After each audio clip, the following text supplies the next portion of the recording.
Cody Rhodes revealed that WWE fans would have been even more angry had they known the actual original plans for WrestleMania 40, revealing this in a new interview. We're going to talk about what Cody had to say, what those plans could have been, and why it was the right decision for WWE to make the change when they did. We're also going to talk about Ricochet, who revealed in a new interview with The Ringer why, or at least alludes to why, he left WWE.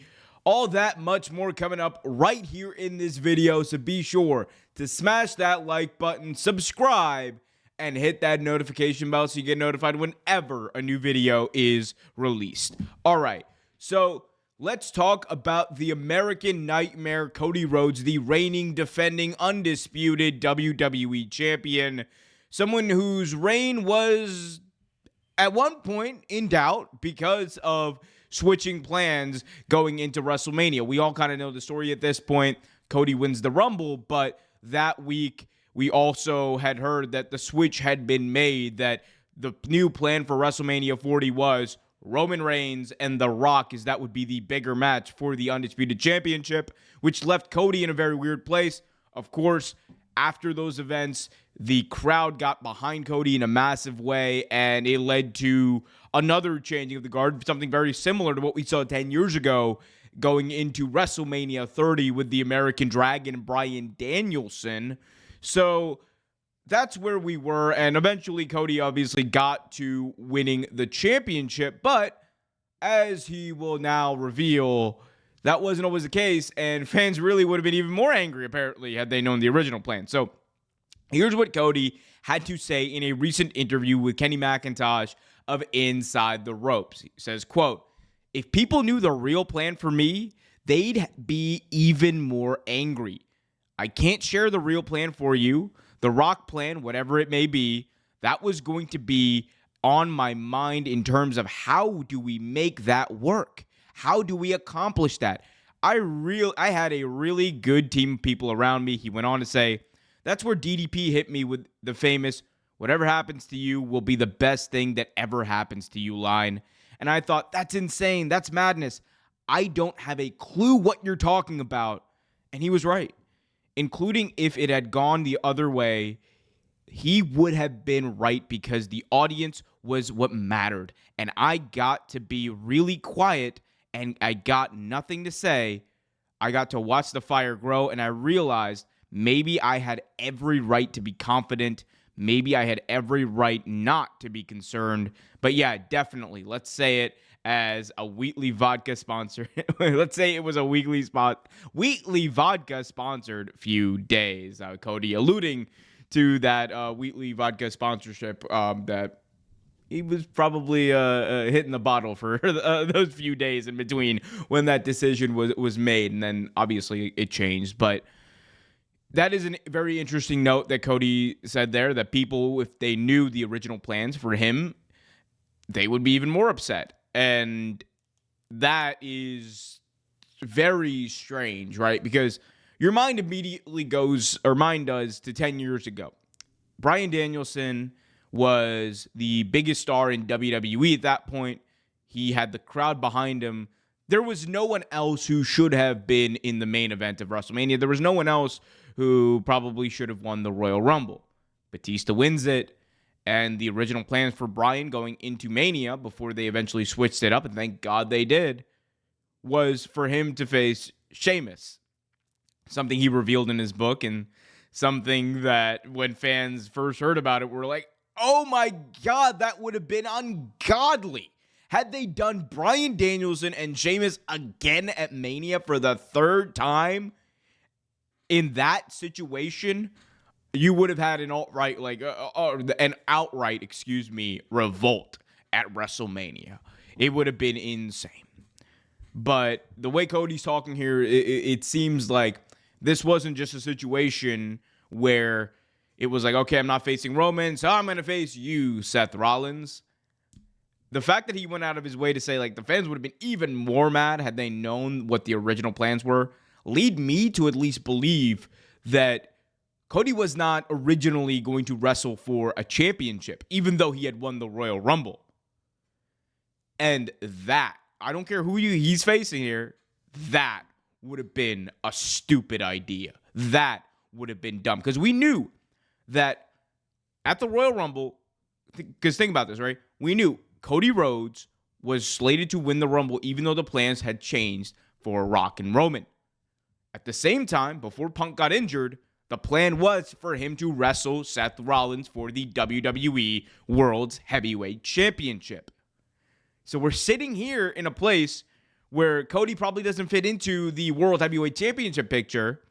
He was reportedly not supposed to be, by his own admission now, not supposed to be in that main event with Rock and Roman for the WWE Championship. So that lands us to the only possible conclusion, which again, he was going to wrestle probably a regular singles match, which I can tell you, having met with a lot of Cody Rhodes fans, being a Cody Rhodes fan, and hearing all of the hullabaloo and hoopla that happened over the weeks that followed Cody giving up his spot to Rock, that would have gone over horribly. And it would have been bad for Cody, would have been bad for whoever he was facing.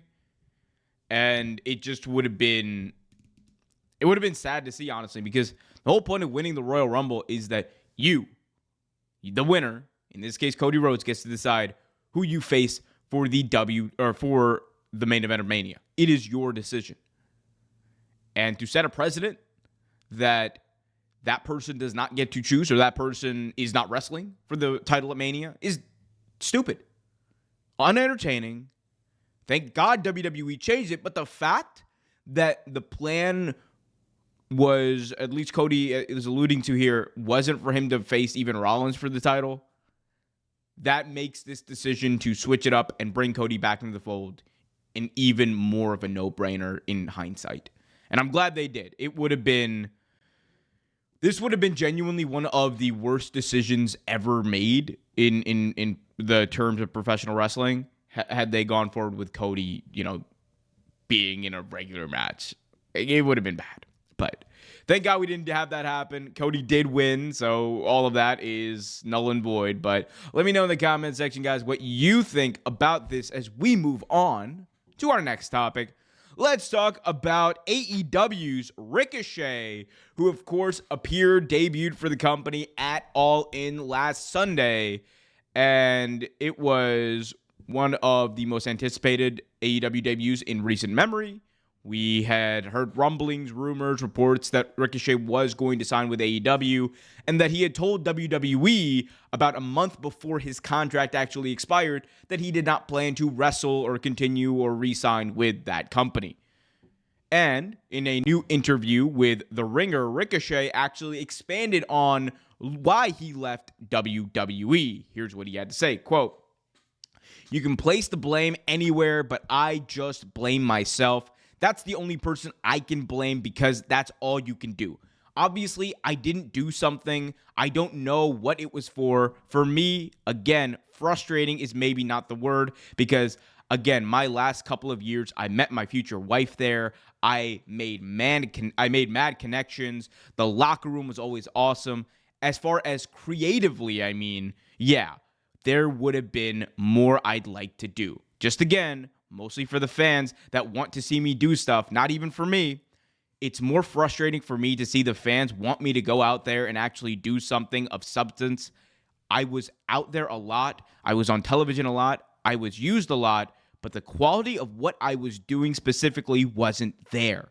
There wasn't a lot of quantity. There was a lot of quantity of Ricochet, but the quality of what he was getting just wasn't what I wanted. That is, again, in an interview he did recently with The Ringer.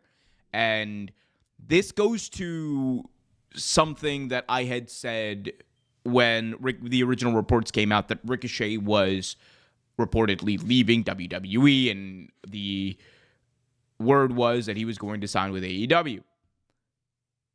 Sometimes these two companies, right, especially with WWE and AEW, with what they do being, They're two different philosophies, let's be honest, on professional wrestling. WWE, sports entertainment, they are more about presenting like the big moments and making everything look spectacular, well-produced, all that kind of stuff. With AEW, obviously there's elements of that, but they are focused more on the in-ring product. They are focused more on telling a story through matches, which I think both methods work. Obviously, both methods are successful. WWE is the biggest wrestling company on the planet, and they are really growing in an astronomical rate at this point.